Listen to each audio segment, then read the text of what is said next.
Prosa itu program tahunan, proses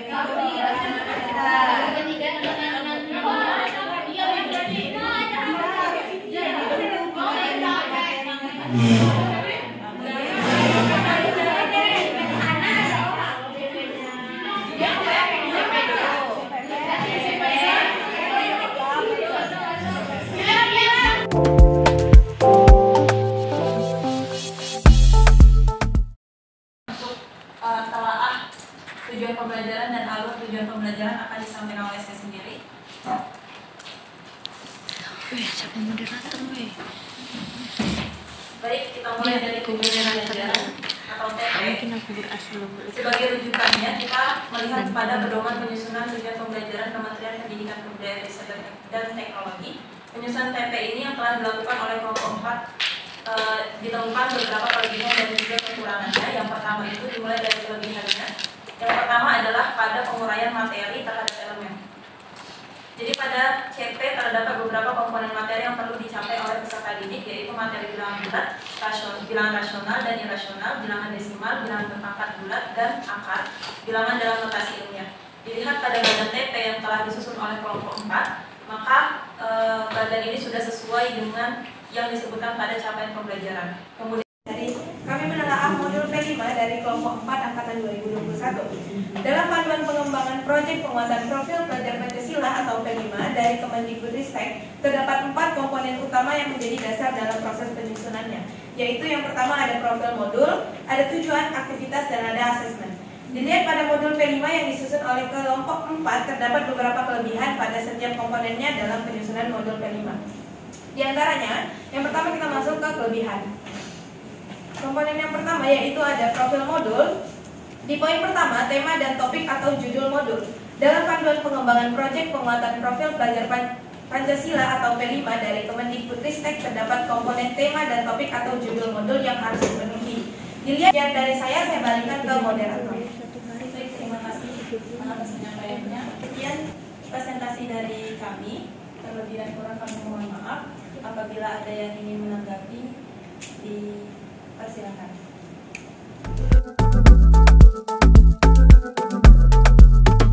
Pertama ada bilangan real, dan untuk tujuan pembelajarannya itu yang pertama itu membaca, menulis, dan membandingkan bilangan bulat positif dan negatif. Ini untuk kelas 7 semester 1. Kemudian yang kedua, tujuan TP yang kedua yaitu membaca, menulis, dan membandingkan bilangan rasional untuk kelas 7 semester 1. Yang ketiga, mengidentifikasi jenis-jenis bilangan rasional.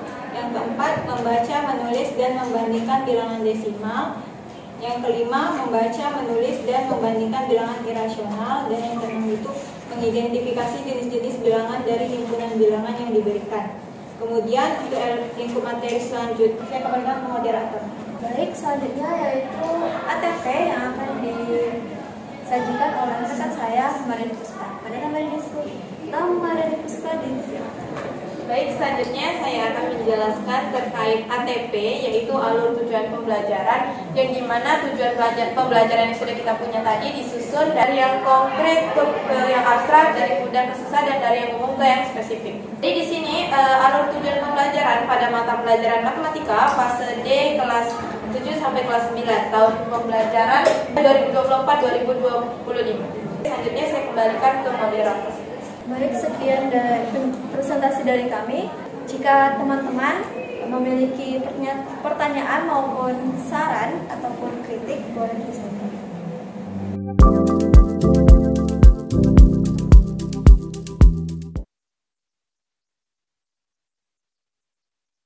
Saya Rahmadani Puspa. Saya Intan Wandari. Saya Azizah Demokrati Adilah.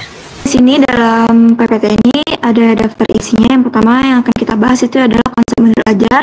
Lalu yang kedua ada komponen modul ajar. Konsep modul ajar. Seperti yang kita tahu ya teman-teman, modul ajar itu adalah sejumlah alat atau sarana media, metode, petunjuk, dan pedoman dalam pembelajaran yang dirancang secara sistematis dan menarik.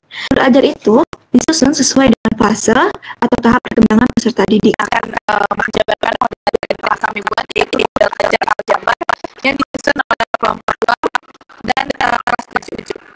Nah, ada informasi umum fase garis miring kelas garis miring jenjang, fase garis miring 7 garis miring 1 domainnya isinya aljabar.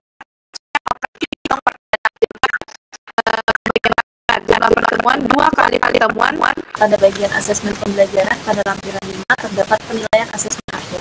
Berikut format dari penilaian asesmen akhir dengan judul besarnya adalah lembar penilaian asesmen akhir dengan diberikan petunjuk dalam pengisian untuk pendidik terhadap oleh peserta didik.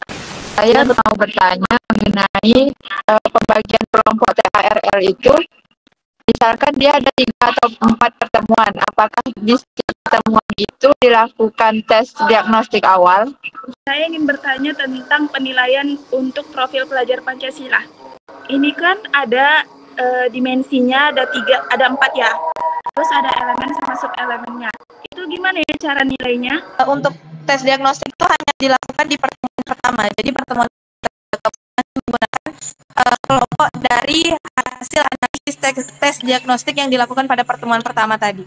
Penilaian dari lembar penilaian sifat profil material sesuai dengan petunjuk itu ada rentang nilai 1 sampai dengan 4. Jika 4 itu sangat berkembang, kita berkembang sesuai harapan, 2 sedang berkembang, 1 mulai berkembang.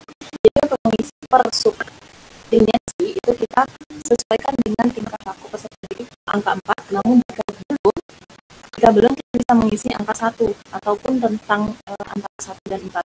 Mungkin itu saja dari saya. Terima kasih, dikembalikan. Coba lihat di model pembelajaran yang diterapkan. Anda menggunakan model pembelajaran apa? Diferensiasi ya. Teaching at direct level. Cooperative learning, Ibu. Cooperative learning. Pendekatannya teaching at direct level dengan model pembelajarannya cooperative learning. Oke. Bagaimana sintak yang Anda jalani? Desain pembelajaran Anda seperti apa? Izin Ibu menjawab untuk sintak pembelajarannya itu yang pertama dan intinya itu kita melakukan pengaturan kelompok, lalu ada pemberian materi dari guru, lalu ada kegiatan kelompoknya yang mengerjakan AKPDS, lalu ada pertanyaan dan pembahasan, lalu ada presentasi hasil Ibu. Oke, ada penjelasan dari guru ya. Cooperative learning itu pemberian materi. Ya, pemberian materi. Student center atau bukan? Apakah guru menjelaskan materi pembelajaran?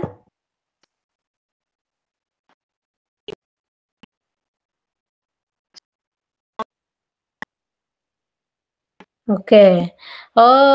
Menjelaskan. Anda nanti pahami lagi cooperative learning. Apakah di kegiatan cooperative learning itu konsep atau pengetahuan baru diperoleh siswa melalui guru menjelaskan atau melalui siswa yang menemukan? Reformulasi lagi untuk kegiatan pembelajarannya. Bagaimana Anda mengubah bentuk guru menjelaskan materi dengan siswa yang mencari pengetahuan? Nah, kalau melalui guru yang menjelaskan, berarti kan sama dengan ekspositori. Guru menjelaskan, kemudian dikasih contoh, kemudian siswa mengerjakan LKPD yang bervariasi yang Anda buat. Nah, itu cooperative learning. Itu yang perlu dieksplor lagi. Oke? Nah, itu masukan. Kemudian asesmen tolong disesuaikan dengan cek lagi asesmennya. Apakah sudah sesuai enggak dengan tujuan pembelajaran? Apakah asesmen untuk profil pelajaran Pancasilanya sudah sesuai dengan sub elemennya? Jadi tidak hanya pelajaran saja. Ya, nanti kan profil pelajaran Pancasila Anda ambil 3 dimensi, lalu dimensinya itu yang Anda centang-centang. Nah, dimensi itu kan banyak juga elemennya. Satu dimensi banyak elemennya. Satu elemen banyak juga sub elemennya. Yang harus Anda lihat itu adalah sub elemennya. Oke? Iya, Ibu. Baik, Ibu. Terima kasih, Ibu. Assalamualaikum. Waalaikumsalam.